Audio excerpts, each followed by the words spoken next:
Saat seorang petugas kebersihan sedang beristirahat untuk makan, lewat seorang pemuda gelandangan di depannya. Pemuda itu pun terlihat sedang kelaparan. Petugas kebersihan yang melihatnya pun merasa kasihan dan berniat membagi makanannya. Tapi pemuda ini menolaknya dan mengatakan kalau dia bukanlah pengemis. Bibi itu mengatakan kalau dia tidak akan memberi makanannya secara gratis, tapi memberi syarat agar pemuda tersebut membantu menyapu karena pinggang Bibi terasa sakit. Dengan penuh semangat, pemuda ini pun segera melakukannya.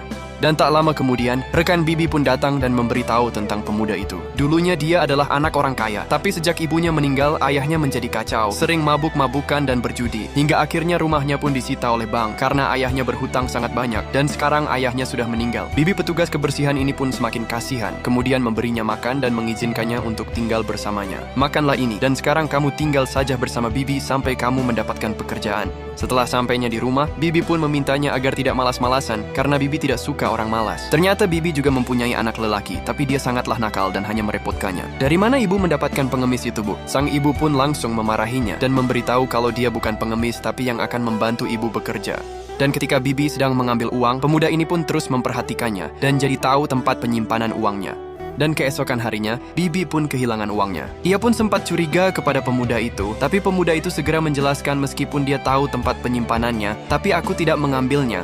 Dan ternyata, yang mencuri adalah anaknya sendiri untuk membeli bola basket baru. Akhirnya pemuda ini pun mengusulkan agar uangnya diinvestasikan saja daripada disimpan di rumah. Lebih baik uang Bibi diinvestasikan saja agar berkembang daripada di rumah, ucapnya. Karena pemuda itu memang dulunya orang kaya, dia pun paham bagaimana cara berinvestasi. Akhirnya Bibi pun memberi kepercayaan untuk mengatur semua uang hasil kerjanya.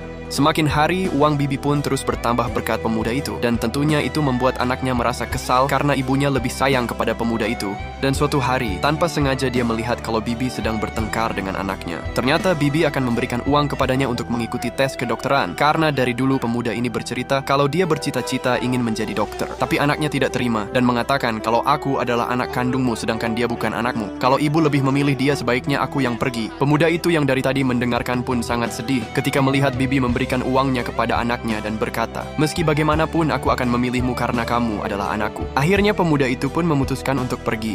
Setelah bertahun-tahun berlalu, Bibi pun harus dioperasi karena dia mempunyai penyakit yang cukup parah. Dan ketika mereka sedang bingung karena tidak mempunyai uang, tiba-tiba suster datang dan memberitahu kalau semua biaya sudah dibayar dan ibu bisa melakukan operasi secepatnya. Dan sungguh tak disangka, ternyata pemuda yang dulu ditolong sekarang sudah menjadi seorang dokter. Tapi dia masih membenci Bibi karena kecewa masalah waktu dulu. Singkat cerita, pemuda ini pun menyesal telah membencinya setelah Bibi meninggal karena tidak mau operasi. Dan ternyata, sebenarnya dulu uang itu tidak jadi diberikan kepada anaknya karena Bibi berubah pikiran dan lebih memilih dirinya.